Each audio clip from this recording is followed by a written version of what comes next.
along with more traditional training things, we're seeing of late are some interesting changes in the way we think about training and the types of things that we engage with training.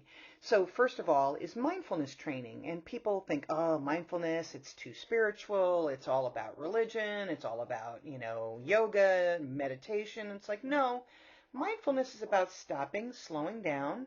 Mindfulness is essential to crisis decision making. So if you are wanting to make decisions in a crisis and you need to have a cool head, learning how to be more mindful and present and grounded is really important, because when we are mindful, our fight or flight brain, which narrows in focus, starts to broaden and open up so that we can start to see things all around us, not just the path in front of us. Mindfulness keeps us calm and makes us more aware of all sorts of different things going on around us. And it's that awareness that helps us to make better decisions. And I will tell you, textbooks that have been written on this and books and research that's been done on this, the most mindful organizations are high-performing organizations are military in some areas of the military, specifically working on an aircraft carrier. Aircraft carriers practice mindfulness, whether or not they call it that. What they do is they're very grounded. People stay calm, they stay focused. When they find something, they go after it, they solve the problem, and they don't let themselves get into a panic. And so the best, most mindful, high-performing organizations are aircraft carriers, that serve our military. Micro-learning is another way that we can learn, which is where we learn in small bites, even smaller than what we were talking about before. Before we were kind of talking about clumps, but really micro-learning is learning a thing, learning an item, and we master it, and then we integrate that, and then we learn another thing, and we master it, and we integrate it, and we move on to the next thing little by little. Excuse me. The last thing is gamification. And gamification, you may have heard of this in some of your classes, particularly if you've taken some CMIS classes. But gamification is about using a game structure to help people to learn and to master new skills. So we set up levels of skills to learn, and people get to come in and they practice those skills and they master them and they move up to the next level and they earn points and they earn rewards, and they make a fun game out of learning. And what we know is the gamification is a form of motivation, and it's how it gets people excited about learning new things. Now, someone who's 60 may not get excited about gamification. They might think it's ridiculous and they don't want to do it. But Gen Z, and millennials, and zennials, they really embrace games and gamification. So remember we said before, we want to custom our training to the kind of demographics we have in our company. Gamification is something that might not exactly work with older workers, but it might work really well with younger workers. So be mindful of the way people like to learn, and that helps you to decide which kind of contemporary, training tools we can use. Onboarding is also a really important tool, and your assessment for this module will be to develop an onboarding program for a company, or analyzing an onboarding program for a company. So onboarding is how the organization gets somebody on board and integrates them and socializes them into the organization. It involves orientation, but it is bigger than orientation. Orientation is a part of onboarding, but onboarding is more than that. Onboarding is also about learning about the company culture and its attitudes and its skills and ability, and helping people to understand the nuance of the way things work, whereas the power structures, what are the expectations, what are the norms, and helps to get the employee integrated and get them up to speed quicker in the organization. So onboarding isn't just about where's the benefits, where's the bathroom, where my desk looks like.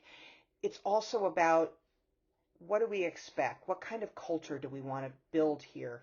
What are the norms and the way that we like to do things? What are our expectations for people? The standards we set for people culturally? And this is something that is an ongoing basis. It often takes months and 6 months or more to learn. So we have to be mindful that it's going to take a while for people to learn the nuances of the way we like to do business here. It's not something that people can learn quickly because many aspects of a company culture are unspoken. You just sort of absorb it, learn it, and of course we'd like to make it more explicit, but not every element is explicit. So this is a great way for people to learn about the company and to try to get up to speed and be a part of that culture as quickly as possible.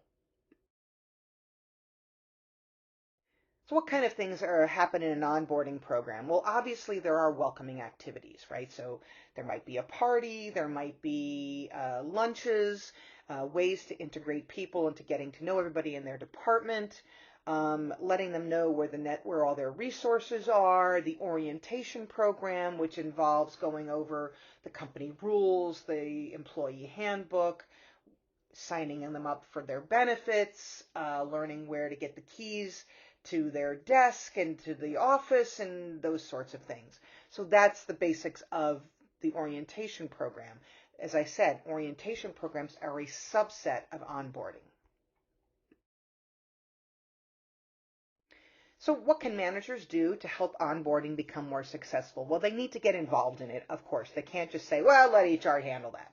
Managers have to be involved. They have to be engaged with their employee from day one, helping them to learn where to go, what to do, how to do it, to be engaged at whatever level they need to be with the formal orientation program. So being there to meet and greet people who will be working for you and helping them to get up to speed as quickly as possible.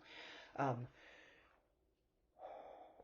you want to make sure you've got a very clear plan for what you want to do for onboarding, maybe a checklist that people can follow. Those checklists are really kind of important, and it embeds a timeline when these things should be done.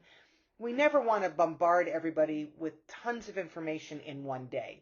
That mass learning is not a good way to learn things, as you've already learned because we talked about it before. We want people to be able to take small chunks. It's easier to learn smaller chunks, smaller bites. So we start with the things that they are essential, then we work up to adding more things and adding more things in time. We monitor them, we check in with them, we make sure we're following the checklists, we make sure that they're adhering to the timelines.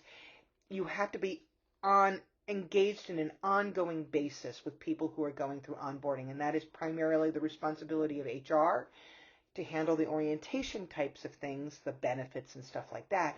And then the manager needs to make sure they're checking in regularly with their new employee to see how things are going and what's going on.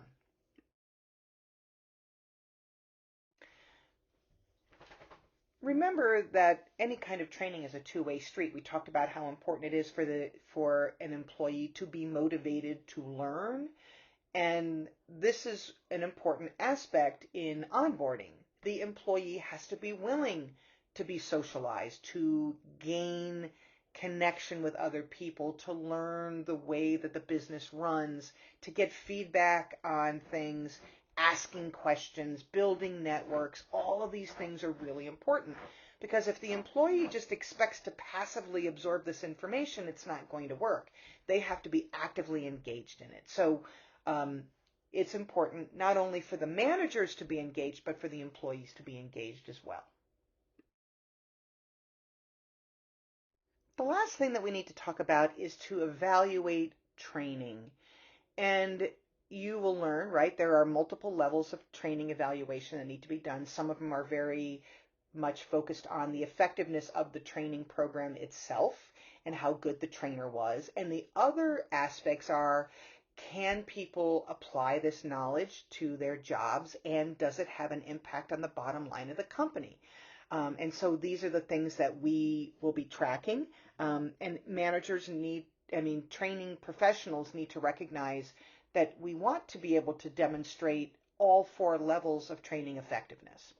So performance evaluation is key, right? Because um, if organizations aren't doing a good job of managing evaluations, um, they are not going to get the information they need to make sure that the training was effective and got the job done in the first place. So sometimes people believe, oh, well, evaluation isn't necessary. We're just going to do the training and we're going to make sure people get the job done. Well, do we know they actually learned? Do we know that they're transferring it? Do we know it's having the intended impact? And that's where the metrics and analytics come into play, and we've got to make sure we are managing that. Training and evaluation isn't easy though. Like the first couple levels are easy, but the training transfer and the impact on the bottom line, those are much more difficult to quantify, and it's important that we figure out how to do that. So we want to make sure that the training program is doing what it expects to do, what it says it's going to do, and that it is uses all the resources that it needs well. Otherwise, we need to rethink the training, reevaluate the training, and try to do something different if we're just not getting the results that we want. So as I said, there are four different categories. They're not really levels, although you hear people call them training levels. They're really they're training evaluation criteria or categories. One is reactions, right? How do people react to the training session? Was the material clear? Did they was the room comfortable? Was the trainer knowledgeable? It kind of is like your class evaluations, right? When you evaluate your teachers at the end of the end of a class, and you evaluate the teacher based on that. And the reaction criteria is just to making sure that the training session itself ran the way it needed to run and that people were comfortable, because when they're comfortable, they learn better. Then we have the learning. Did they actually learn something in the training session? So one of the ways that we test for learning is to test people or to have them demonstrate the mastery at the end of the training session. So if it's a hands-on skill, did they do the hands-on skill? If it is more of a a knowledge dump, then they have to pass a test to make sure that they understand the knowledge. Then there's the behavior change. Did the training that they learned, the knowledge that they learned in the training, did they transfer it to the job? So the behavior transfer is what we're getting at. Can they now change the way that they do their job based on what they learned in that training session? This is a little bit more complex, a little bit more difficult to evaluate. The first two are fairly easy. The second two are much more difficult. So the transfer, the learning, from the classroom to real life can be very challenging, but it's important. And then lastly, the results, right? Does it have the impact we expect it to have? That's where the metrics and analytics come into play. So if I said doing this training should improve productivity, we should be able to do some work to evaluate whether or not people actually learned. So the goal here is figuring out the utility to make sure that the engagement in the training was well received and that they learned what they needed to learn, and then ultimately that it had the impact that we want on the job.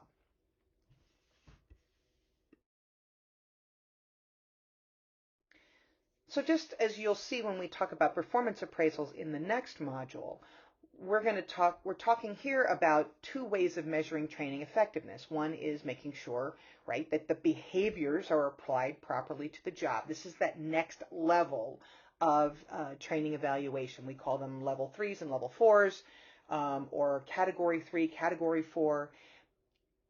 Do we now go from was the training effective in that people liked it and it was comfortable, to are people able to learn and apply the knowledge on the job, and does it have the impact that we want it to have?